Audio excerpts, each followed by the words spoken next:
Bilangan 33. Perjalanan dari Mesir ke Moab. Sesudah bangsa Israel meninggalkan Mesir dalam barisan menurut suku bangsa masing-masing di bawah pimpinan Musa dan Harun, mereka singgah di beberapa tempat. Tuhan memerintahkan Musa untuk mencatat nama dari setiap tempat di mana mereka singgah. Bangsa Israel meninggalkan Mesir pada tanggal 15 bulan 1, sehari sesudah Paskah yang pertama. Di bawah perlindungan Tuhan, mereka meninggalkan kota Rameses, disaksikan oleh bangsa Mesir yang tengah menguburkan anak-anak sulung mereka yang telah dibunuh oleh Tuhan. Dengan perbuatan itu, Tuhan membuktikan bahwa Ia lebih kuat daripada ilah-ilah Mesir. Setelah bangsa Israel meninggalkan Rameses, mereka berkemah di Sukot. Lalu mereka berangkat lagi dan berkemah di Etam, di tepi padang gurun. Dari situ mereka kembali ke Pi Hahirot di sebelah timur Baal Zevon, lalu berkemah di dekat Migdol. Kemudian mereka meninggalkan Pi Hahirot, menyeberangi laut dan masuk ke padang gurun Etam. Sesudah 3 hari perjalanan, mereka berkemah di Mara. Dari situ mereka terus dan berkemah di Elim. Di situ ada 12 sumber air dan 70 pohon kurma. Kemudian mereka meninggalkan Elim dan berkemah di dekat Teluk Suez. Selanjutnya mereka berkemah di padang gurun Sin, lalu di dekat Dofka, sesudah itu di Alus, dan kemudian di Rafidim. Tetapi di situ tidak ada air minum. Dari Rafidim, mereka terus ke Gunung Hor dan berkemah di tempat-tempat ini: padang gurun Sinai, Kibrot Ta'awa, kuburan kerakusan, Hazerot, Ritma, Rimon Peres, Libna, Risa, Kehelata, Gunung Syafer, Harada, Makelot, Tahat, Tarah, Mitka, Hasmona, Moserot, Bene Yaakan, Hor Gitgat, Yotbata, Abrona, Ezion Geber, padang gurun Zin, dan Gunung Hor di perbatasan tanah Edom. Atas perintah Tuhan, Imam Harun naik ke Gunung Hor. Di situ ia meninggal pada tanggal 1 bulan 5 dalam tahun yang ke-40 sesudah umat Israel meninggalkan Mesir. Waktu meninggal, Harun berumur 123 tahun. Sementara itu, Raja Negeri Arad di tanah Negeb, Kanaan Selatan, mendapat kabar bahwa umat Israel sedang menuju ke negerinya. Dalam perjalanan dari Gunung Hor ke dataran Moab, orang Israel berkemah di tempat-tempat ini: Zalmona, Funon, Obot, reruntuhan Abarim di daerah Moab, Dibon-Gad, Almon di Belataim, Gunung Abarim di dekat Gunung Nebo, dan di dataran Moab di tepi sungai Yordan dekat kota Yeriko, di antara Bet Yasimot dan lembah Sitim. Perintah-perintah sebelum menyeberangi sungai Yordan. Di dataran Moab itu di tepi sungai Yordan dekat kota Yeriko, Tuhan memberi kepada Musa perintah-perintah ini untuk bangsa Israel. Kalau kamu menyeberangi sungai Yordan untuk masuk ke negeri Kanaan, kamu harus mengusir seluruh penduduk negeri itu. Binasakanlah semua berhala mereka dari batu dan logam serta tempat-tempat ibadat mereka.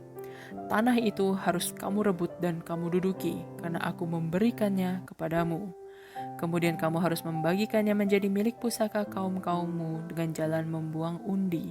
Kepada kaum yang besar harus kamu berikan bagian yang besar, dan kepada kaum yang kecil bagian yang kecil.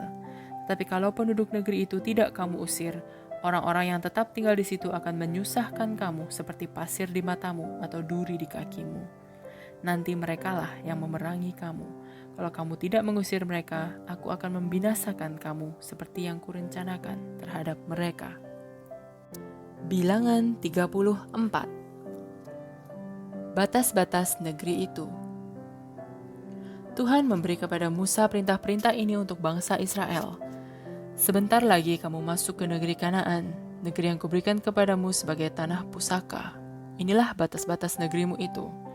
Di selatan, batas itu mulai dari padang gurun Zin menyusuri Edom. Di timur, batas itu mulai dari ujung selatan Laut Mati, belok ke selatan menuju Jalan Akrabim, dan terus ke Zin sampai Kades Barnea di selatan. Dari situ belok ke barat laut sampai Hazar Adar, dan terus ke Azmon. Di situ belok ke lembah di perbatasan Mesir dan berakhir di Laut Tengah. Laut Tengah merupakan batas negerimu di sebelah barat. Di utara batas itu mulai di Laut Tengah menuju ke Gunung Hor dan dari situ ke Jalan Hamat, lalu terus ke Zedat dan ke Zivron dan berakhir di Hazar Enan. Di timur batas itu mulai dari Hazar Enan ke Sefam. Dari situ turun ke Ribla di sebelah timur Ain, lalu terus ke bukit-bukit di pantai timur Danau Galilea, lalu ke selatan sepanjang sungai Yordan sampai ke Laut Mati. Itulah negerimu menurut batas-batas di sekelilingnya. Musa berkata kepada bangsa Israel, itulah tanah yang akan kamu terima dengan cara membuang undi, tanah yang menurut perintah Tuhan harus dibagikan kepada 9,5 suku bangsa Israel. Suku-suku Ruben dan Gad serta sebagian dari suku Manasye sudah menerima bagian mereka, dan tanah itu pun sudah dibagikan kepada keluarga-keluarga mereka. Tanah pusaka mereka itu di sebelah timur sungai Yordan di dekat kota Yeriko. Para pemimpin yang ditugaskan membagikan tanah itu. Tuhan berkata kepada Musa, yang harus membagikan tanah itu di antara kamu adalah Imam Eleazar dan Yosua anak Nun. Tunjuklah juga seorang pemimpin dari setiap suku untuk menolong Eleazar dan Yosua membagikan tanah itu. Nama orang-orang itu adalah dari suku Yehuda, Kaleb anak Yefune; dari suku Simeon, Samuel anak Amihud; dari suku Benyamin, Elidad anak Kislon; dari suku Dan, Buki anak Yogli; dari suku Manasye, Haniel anak Efod; dari suku Efraim, Kemuel anak Siftan; dari suku Zebulon, Elisafan anak Parnah; dari suku Isakar, Paltiel anak Azan; dari suku Asher, Ahihud anak Selomi; dari suku Naftali, Pedael anak Amihud. Itulah orang-orang yang diperintahkan Tuhan untuk membagikan tanah pusaka kepada bangsa Israel di negeri Kanaan. Bilangan 35. Kota-kota orang Lewi. Di dataran Moab di tepi sungai Yordan dekat kota Yeriko, Tuhan berkata kepada Musa, sampaikanlah kepada bangsa Israel bahwa dari tanah pusaka yang akan mereka terima itu, beberapa kotanya dengan padang rumput di sekitarnya harus mereka berikan kepada orang Lewi, supaya mereka dapat tinggal di situ. Kota-kota itu menjadi milik orang Lewi untuk tempat kediaman mereka. Padang rumput di sekitarnya adalah untuk ternak dan segala hewan mereka. Padang rumput itu luasnya 450 meter ke segala jurusan, diukur dari tembok kota. Jadi daerah orang Lewi berbentuk persegi 4 yang berukuran 900 meter setiap sisinya dengan kotanya di tengah-tengahnya. Kepada orang Lewi harus kamu berikan 6 kota suaka sebagai tempat pelarian untuk orang-orang yang dengan tidak sengaja telah membunuh orang lain. Selain itu, kepada orang Lewi harus diberikan juga 42 kota lainnya dengan padang rumputnya. Jadi seluruhnya ada 48 kota untuk orang Lewi. Jumlah kota-kota Lewi dalam wilayah masing-masing suku Israel harus ditentukan menurut banyaknya kota dan besarnya wilayah itu. Kota-kota suaka. Tuhan menyuruh Musa menyampaikan kepada bangsa Israel kata-kata ini. Sesudah kamu menyeberangi sungai Yordan dan masuk ke negeri Kanaan, kamu harus menentukan kota-kota suaka, supaya orang-orang yang dengan tidak sengaja telah membunuh orang lain dapat lari ke situ.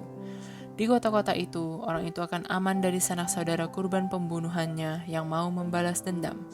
Sebab orang yang dituduh membunuh orang lain tidak boleh dibunuh kalau perkaranya belum diperiksa di pengadilan umum. Tentukanlah 6 kota suaka, 3 di sebelah timur sungai Yordan dan 3 lagi di tanah Kanaan. Ke-6 kota itu menjadi kota suaka bagi kamu, orang Israel, dan bagi orang asing pendatang atau yang tinggal menetap di tengah-tengah kamu. Siapa saja yang telah membunuh orang lain dengan tidak sengaja dapat melarikan diri ke salah satu kota itu. Tetapi apabila seseorang memakai senjata besi atau batu atau kayu untuk membunuh orang lain, orang itu adalah pembunuh, ia bersalah dan harus dihukum mati. Sanak saudara terdekat dari orang yang terbunuh itu boleh melaksanakan hukuman mati itu. Kalau ia menemukan pembunuh itu, ia boleh membunuhnya.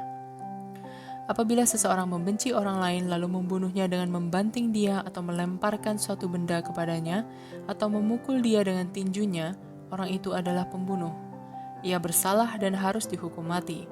Sanak saudara terdekat dari orang yang terbunuh itu boleh melaksanakan hukuman mati itu. Kalau ia menemukan pembunuh itu, ia boleh membunuhnya.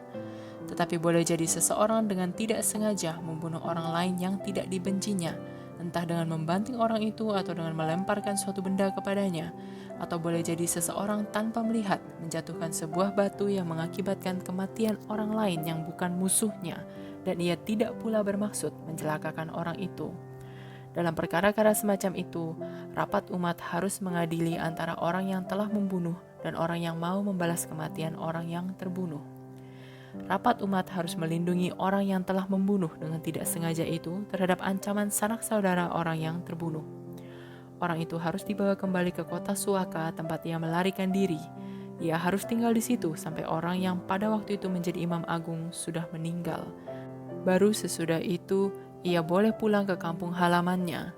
Tetapi kalau ia meninggalkan kota Suaka tempat ia melarikan diri, lalu ditemukan dan dibunuh oleh sanak saudara orang yang terbunuh, maka tindakan pembalasan itu bukanlah pembunuhan.